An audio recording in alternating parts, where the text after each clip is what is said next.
Okay, part two. Part one's up, and this is now put back together and fully functional. I replaced all the 10-tooth gears, and there's an 8-tooth gear in there. Here's a bag of gears. I bought a package of gears from Amazon. Here they are. It's Kuki whatever. And it had the majority of the gears in it I needed. So I reassembled this, same as this assembly, just backwards, and tested it without plugging into this, just putting power to the motor directly. And it walks and he moves the whole nine. So I started disassembling this to save on time. I didn't want to spend 20 minutes. It's the same principle. You have to unscrew the bottom to get to the screws. There's 4 screws to hold it in. Then there's 6 screws that hold the bottom of the engine to the top of the engine, and the same thing, I had to desolder the wires. So this is as far as I've gotten. I just wanted to prep it. So now I have to see about opening it up. Here's the wires I desoldered right here. There's 2 blacks that are soldered together, a single black, and then all the reds were attached to the switch.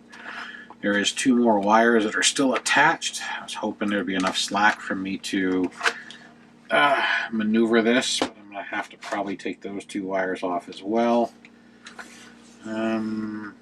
which are to the motor. One is attached to a diode, and the other isn't.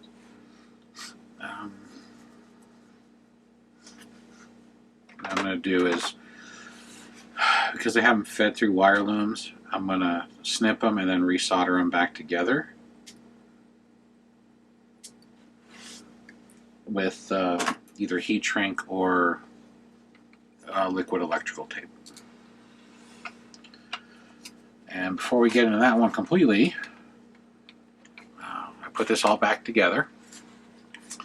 This thing right here, which is the clacker for the imitation of going over the rails, there's 3 gears in here. 2 of them were cracked. I ended up having to clean them and glue them back together because they're an odd size I do not have, nor could I find. The 2 resistors right here are what goes to these 2 black wires. Everything on here is resisted, or diodes are all on the ground wires, or the negatives. So we're going to set this off to the side, and we're going to see if we can get this engine to separate so we can take a look in here, see what's holding it on.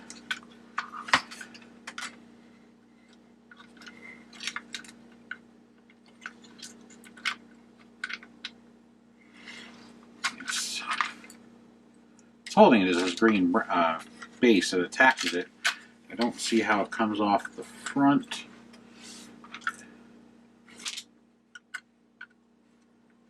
There's a pop off. Let's try a spudger. Nope. It's snapped on. Maybe it's snapped on.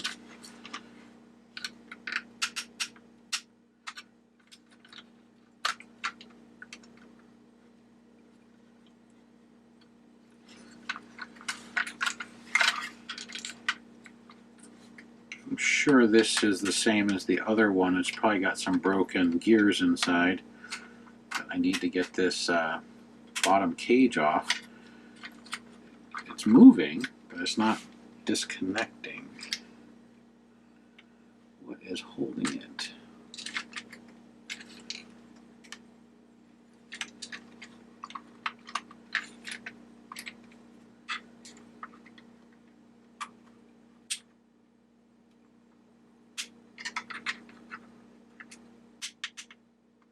Come on.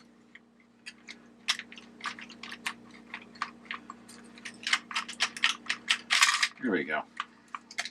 That's kind of a pain.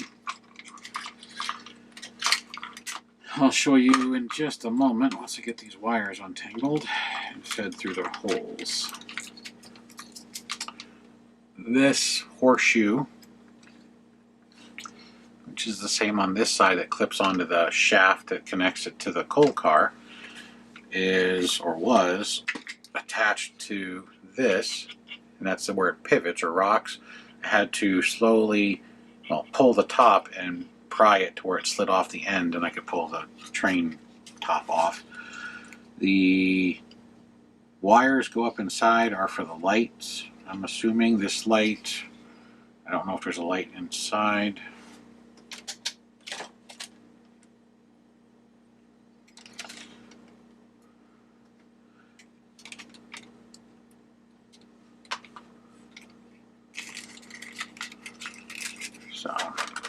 But we don't need the train top at the moment.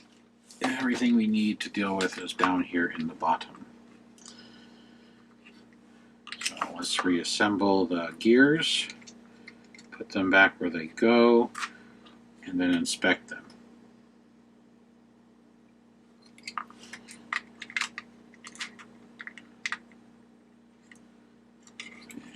And this gear, probably definitely broken. I don't know if you can see it, but the knurled sections here, the gear is physically walked off the knurled section. That's a usually good indication that the gear is broke. I'm not too worried about the arms reconnecting at the moment, since we're going to be taking it all apart to work on it. But I do need to get the rest of the gears that fell down inside when I turned it upside down. This is actually pretty intricate. You got the one drive motor that then goes through a whole bunch of other gears. We're just going to try and fit them in and see where they go and get an idea what is going on. I have to say, I think this one goes here.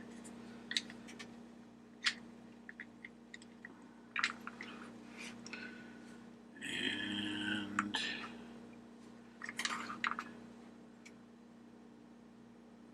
this one has a knurled section right here, and I'm wondering if it has one on both ends. It's a double knurled shaft. And no, that one doesn't go there, doesn't fit. So maybe it goes here. Yep, fits pretty good there. This one also, the knurling is really far back, so I'm not sure if it's supposed to be this far or if it walked. It's pretty tight though.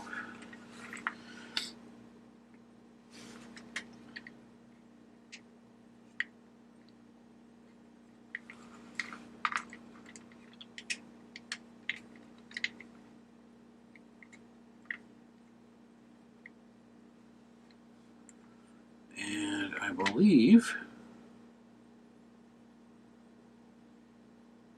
this is how the gearbox goes.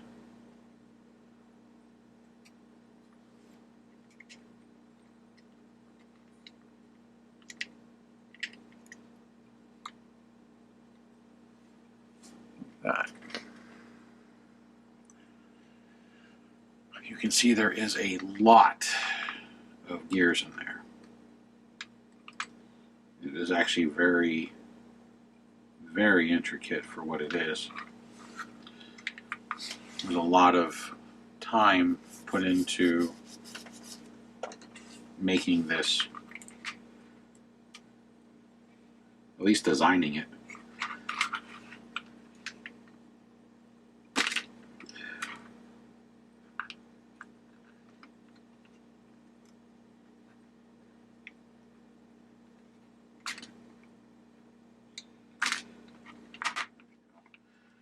Strip some bare wire so we can give it a little bit of power, see if the motor rotates. These gears probably won't stay in their spots since there's nothing holding them down. The top of the engine presses onto the axles, the shafts, and keeps them in place. Without them, that means the gears are probably going to jump up out of their sockets. So I'm going to start it off at just under a volt. Actually, I'm going to pull this one out first just to see if the motor turns.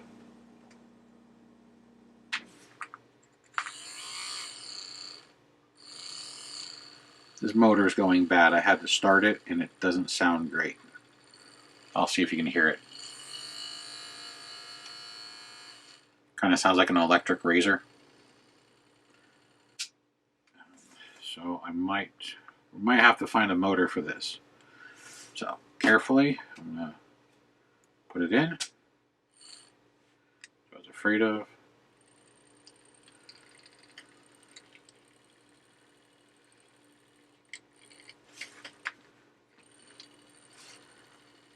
Yeah, without the top piece, it's not going to stay. So let's just turn the big rear trucks and see if everything spins.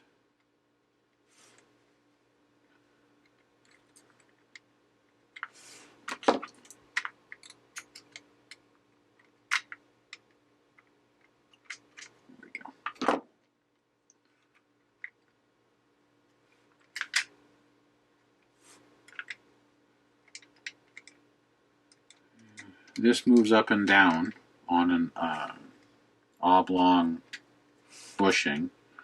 When this piece moves up and down, it is actually pushing on the bottom in here, in that slot, which then is supposed to make his arm move, and it's supposed to make the bell swing back and forth.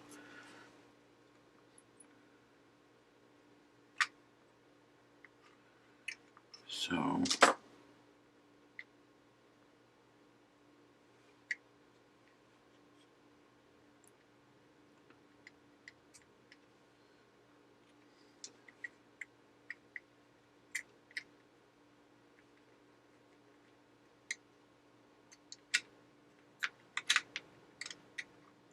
and that also causes this plate to pivot back and forth, which makes the train rock. Alright, well, I know the motor's going out. Oh, it wasn't supposed to fall. There's a lot of gears in here. We're going to have to inspect them. I'm pretty sure if it's like the coal car or even the clacker piece, they're probably broken. And when I talked about gluing them back together, it's what I've done in previous videos where you sand where the crack is. You sand a little V, and then you fill that V with, well, I use Gorilla Glue. And then you let it harden and do your absolute best not to get it on the thread or the teeth of the gears. I'm just going to take a picture so I know how they go in. I recommend that to anybody taking theirs apart, that you take a picture of the wires, take a picture of your gears if you're not sure which way they go. This seems pretty easy, but if I have to order more gears, I don't want to forget how this was assembled. So I'm now just going to inspect all the gears. This one's okay. This one's okay. This one's okay. And I can't turn them on the shaft independently. I have a stack of the broken ones from the back over here where I can just slide it on the shaft easily, and if I turn this gear, I can hold this one and you can see it spins because this gear is cracked, so there's no tension. That's what I'm doing. First I'm visually inspecting them, and then I'm going to put a little pressure on them. Sometimes visual inspection doesn't always show the small fractures. That one's okay. That one's okay. And last is okay. Oh, see? This one, I can turn the shaft. But it doesn't appear to have a crack that I can see. Oh, there it is. If I turn the knurl, it opens it right up. So this is one way to test for, and the crack is right there. It might be hard to see, I'm sorry. So this has a broken 10 tooth. Let me just double check it's a 10 tooth. 1, 2, 3, 4, 5, 6, 7, 8. Yes, it's a 10 tooth. So when it's on a shaft like this, thank God they put a knurl on it, as you can see right there. But sometimes you have to mark the axle and then slide your gear into the position. So I have one broken gear there. Let's hope these aren't broke that are pressed onto the actual front trucks. That one's okay. That one's okay. That one's okay. And that one's okay. Now, I'll start taking out the rest of the gears. Doesn't turn. No fractures.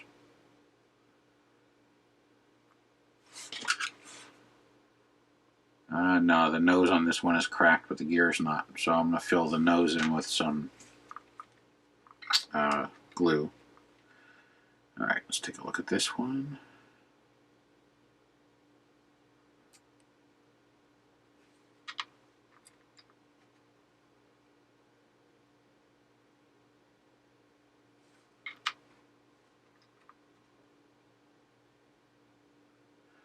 Yeah, this one's split. This one, the 10 tooth at the bottom isn't, but the tall gear that's attached to it's cracked. But I can't get it to spin on the shaft, so those need work. These all work.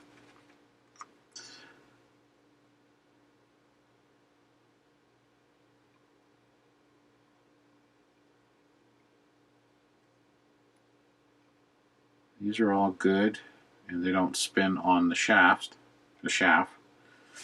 So, oops, those are the good ones. And this mechanism is working fine, the pivot. So, now we'll check in here, and if I use this, see if his arm moves. It does. Let's see if I can catch this on camera. So that white piece right here goes up inside here, and if I push here, if you watch his arm, see his arm is moving.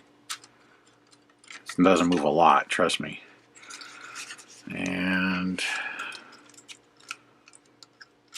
you can see the cable, the string on the, oh crap, I probably helps if I get it in frame. Watch the string right there. So the mechanism that runs up through the bottom of the mouse still works.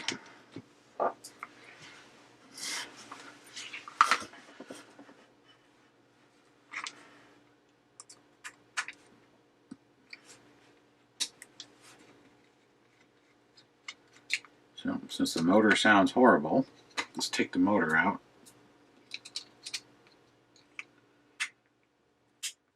That one's glued in. I'm sure you heard the crack. That was me cracking the glue, not the plastic. That screw was glued down. There was a dab of glue on it, just like the back of the engine of the coal car did. It had a dab of glue on one of the screws. There's the cage that holds the motor down. Let's try to get this motor out. There's some hot glue on the bottom that's holding the wires so they don't get caught in the mechanism as it bounces back and forth.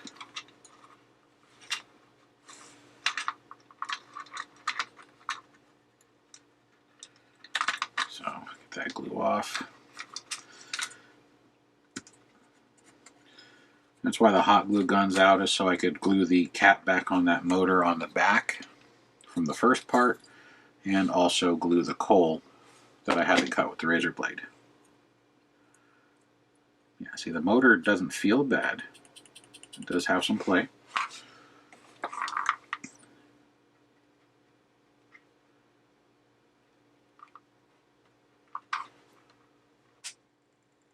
But it still sounds... Hopefully you can hear that. It still sounds horrible, and it's really vibrating.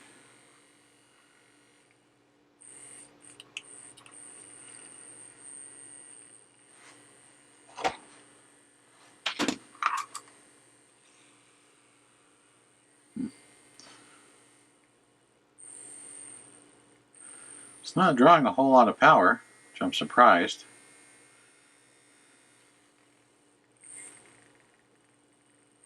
So, but this motor doesn't sound good, and it's vibrating violently for a little hobby motor.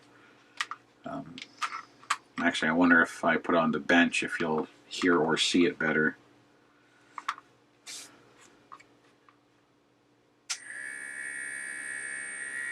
Kind of hear it. And you can see that it's walking a little bit. So, all right. So, need to repair a couple of gears, replace one, pull off this end, slide the new gear on, which I have right here in the baggie. These gears, as much as they look like one of these, they're actually smaller. And I've said before, the company that made the gear,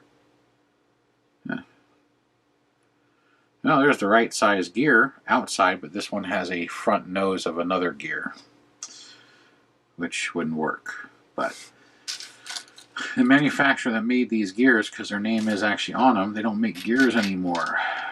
They make motors and pulleys and drives and all sorts of other fun things. So that's a shame, because it would have been nice to go and get the original stuff, but so anyhow, I have gears that are close, but I just don't have the right ones. So, and quick synopsis, or what I'm going to do is I'm going to take an X-Acto blade, for those who haven't seen it in previous videos, right inside this crack right here. Get that fuzz off right there. And I'm going to scrape it out, and then I use the yellow Gorilla Glue because it has the brush, and I'm going to dab just a little bit of glue in the nose where the crack is, and then I let it harden, which is only a few minutes, of course. It's Gorilla Glue. And then on this guy, because this one's cracked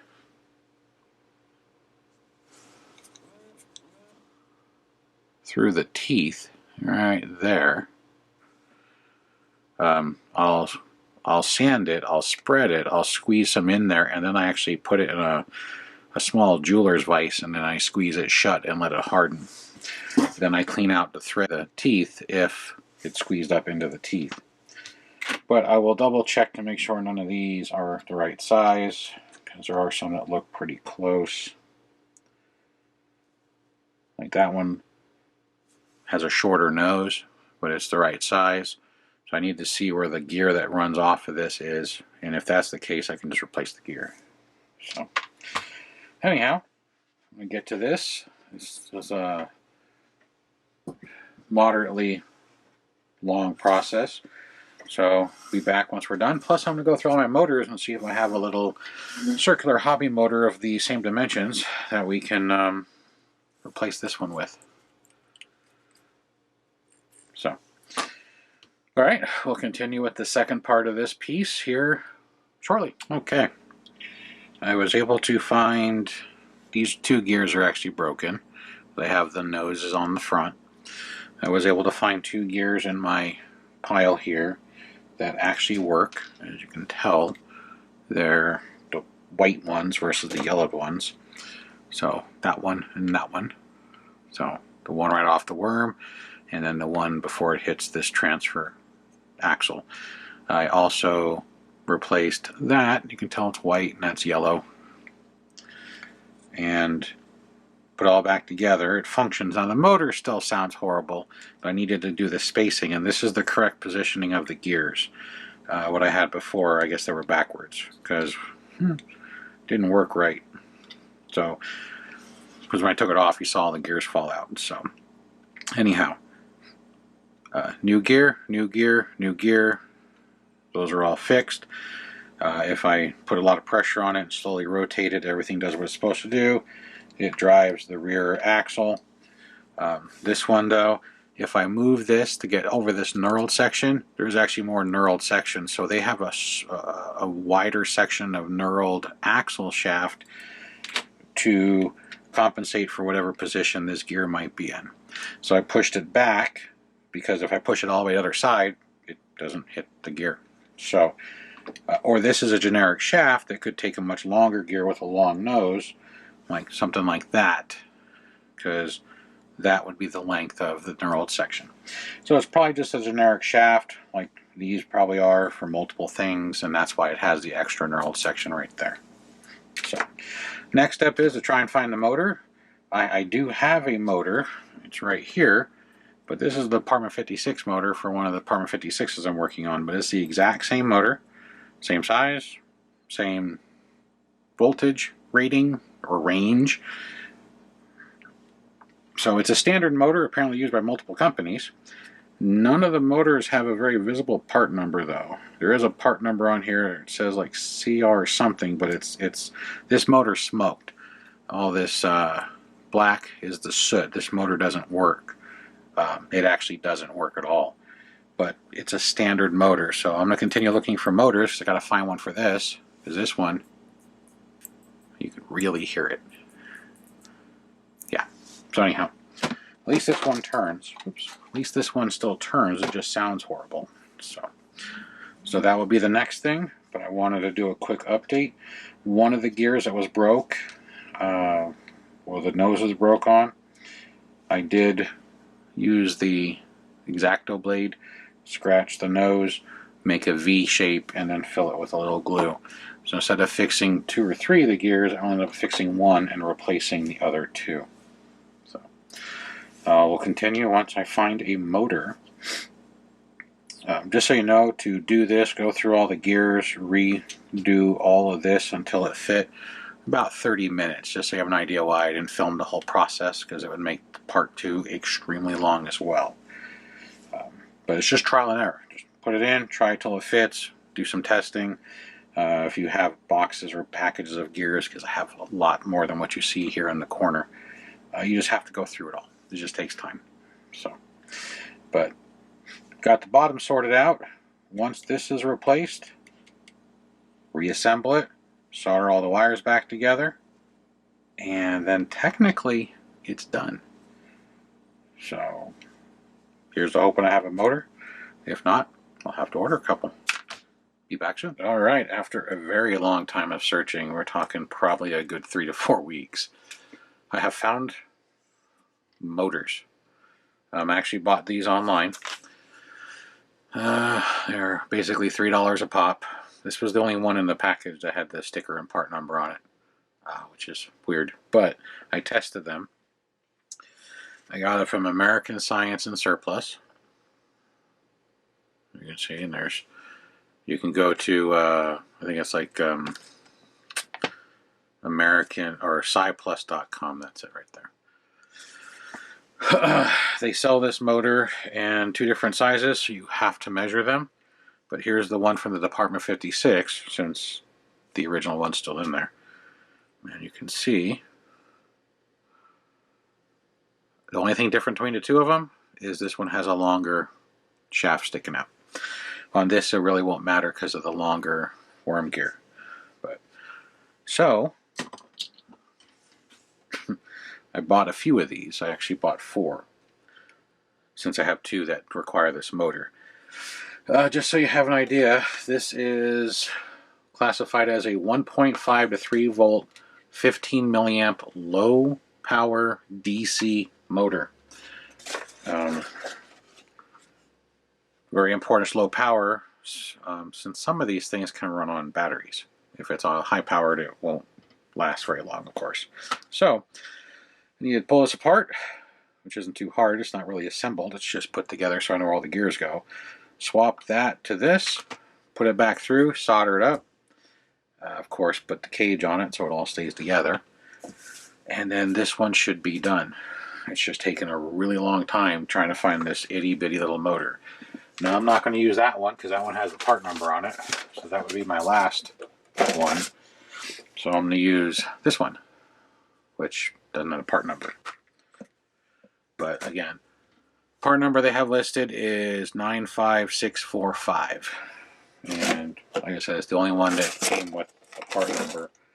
They also had some other motors that I picked up to try. I got a, if you have some Department 56, you'd recognize motors like this. This is an AC synchronous stepper motor. The thing is, what they called it on their little receipt. They just call it a timing motor. But anyhow, they do sell different size AC pancake motors as well. So I bought one to test it and see if it'll work for Department 56. Since there's a few of them out there that are impossible to find. So you already saw me disassemble this once, so I'm just going to pause the camera again, take this apart, swap the motor, solder it back in, put the top back on so it holds everything in place, and then turn it on and test it. So we should be back here in just a moment and see if it all functions, and if it does, you can go back in its package and get ready to head back to its own. Alright, I've assembled the car, the engine, technically, the train engine, and give it some juice. The trucks are moving, we're wobbling. You can see it's hard to hold because everything moves. The guy's pulling the string. So everything is functioning with the new motor. And here's the bottom. Of course, these are the light wires. I just twist them together to pull them through that little hole. And then there's the two motor wires, of course. So the hardest part when you reassemble this is try not to break off the bars, and then make sure that that is put back over the pin so it pivots right. That way it doesn't wedge everything. The 6 screws are back in, 3 and 3. The back 2 are proud of the plastic. No matter how I did them, they're always proud. I noticed the 2 holes in the back aren't as deep. So if you have this piece, maybe yours is drilled differently. But other than that, so now it's ready to be reassembled into the base, and then have the wire soldered back into place. And then technically we'll do a final test and make sure this thing works as a fully assembled piece. But yeah, when I said I have a lot of motors, I went through other motors as well. Before I put that one in, I wanted to check to see what else I had. If I had anything else that would work. Because even though that new motor is the same part number, it's slightly fatter, like 0.5 millimeter, which is actually quite a bit for the fact that it fits between 2 pieces of plastic, and it's a really tight fit now. So I don't have the exact motor. Apparently, using the mic, so I use a micrometer on the original, and then using it on one of these replacements, this body is just a hair fatter, so it's a little bit tighter of a squeeze. So I was just checking to see if I had one that's the exact dimensions, and I don't, which is probably why I had to order it anyway. But it is what it is. It works. Now it's just time for reassembly. So we'll get it back together and do a final test. Okay, we're back with the Enesco On the Right Track Part 2. Unfortunately, since I quit filming to reassemble this thing, I've taken it apart another 24 times. I cannot keep it spinning. After a few minutes of running, it snaps the gears. I have replaced every single gear inside the engine, and it just snaps them again. I ordered another box of gears, put those in, runs for a minute, snaps the gears. So, one of two things. Either the motor I got has too much torque, or the gears are just really crappy. I've used the gears on other things, such as Max, without any problems. But if you saw or remember the amount of gears that are inside this engine, there's a lot of gears in here. And I'm wondering if that's part of the problem. Too much rolling resistance to run all the trucks, or all the gears in the 6 trucks, the train trucks. So, after probably 12 hours or so, I'm going to have to call this one a partial success, because half of it does function like it's supposed to, and unfortunately the other half doesn't function like it's supposed to.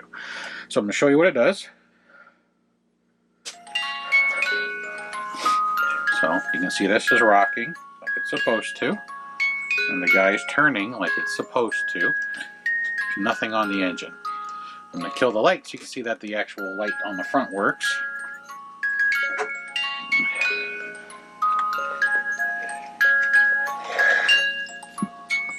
So there's your train light. So, music box works. The clicker works. It's just a lot quieter now, which is surprising. It was really loud before, but I wonder if that was partly the gears. I'm going to turn it off. So that's how you take it apart. That's how you do the gearing. There's a ton of them in there.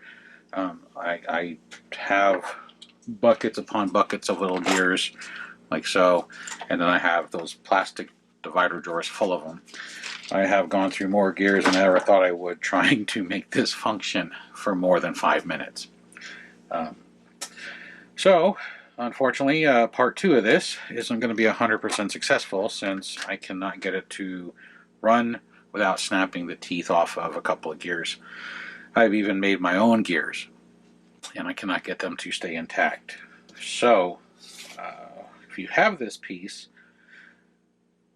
and it's a bad motor, as well as broken gears, you might have a hard time fixing it, only for the fact that there's a chance that the new replacement motors might have a higher torque range. Or they're weaker, and it starts to bind, and then they snap. Another thing that I consider is the tolerances on the top and the bottom. When you sandwich this together, this seam right here, use something to point at right there, there's 2 flat plastic bars that press down on the axles of the gear. If those axles are worn and the axles are wobbling, so they're not staying straight or parallel, then the gears in between aren't meshing flush, they're meshing at an angle and snapping the teeth. That is a possibility as well, since there are Mars on the actual clamping force to hold the axles in place. Unfortunately, I can't see through plastic. Even though I took the top off and was holding the axles in place using pliers and tweezers and my fingers, everything works until I reassemble the whole thing. And then it only works for a couple of minutes. So, hopefully it was informative on how to work on it, but I was not successful in repairing this one this time. All the new parts are in here. I just have the motor disconnected, so that way you can manually do this, and it'll still, give you the ability. You can hear the gear that would make it wobble engage. That's the clicking. But the motor is not hooked up to the power. The motor wires are just capped off. So in the future, if somebody wants to open it again, everything's still intact. They just have to reconnect the wires. I did buy a couple of different motors. It doesn't matter which motor I use, I'm breaking the gears. So I don't know if it's the batch of motors or if it's the these little guys right here. And trust me, finding these with these shoulders are hard. At least I can't find them very easy. But so hopefully this was helpful to anybody that has this piece to try and repair the engine. At least you know the big mess of gears you're going to encounter inside. So you have 3 on this side for the axle that runs the front trucks. You have 4 on this side, which one of them is a cam to make the conductor pivot and pull the belt. You have your worm gear on the motor, which then goes to a step-down gear, which goes to another step-down gear, which goes to another step-down gear, which goes to a drive shaft that has 4 gears on it, which then goes to another gear, which then goes to the rear trucks, which also have a gear on it. So there is a lot of gears in here and a cam. And then, of course, you have to make sure when you reassemble it that you get that cam in the right spot. Then there's a slip joint behind the cam that you also have to lift, or else this won't clip back together correctly. And then you have to take it back apart again. So be careful if you do have this piece. These rails are really prone to snap off. They're pretty flimsy plastic. They're thin. It's not a toy that's supposed to be disassembled. You can tighten the the string up a little inside on his hand or right here if you wanted to give it more motion. I was thinking about doing that until I kept breaking gears, and without the gears, of course, his hand doesn't move. So, but the music box works. The back of the train at least functions like it's supposed to. The headlight works. The only thing that doesn't work is, of course, that. So, thanks for watching. Sorry to the owner that this wasn't 100% success, but at least we got some of it working, so that way it's not making the obnoxious clacking sounds of the broken gears, and at least part of it does move like it's supposed to. Until the next one.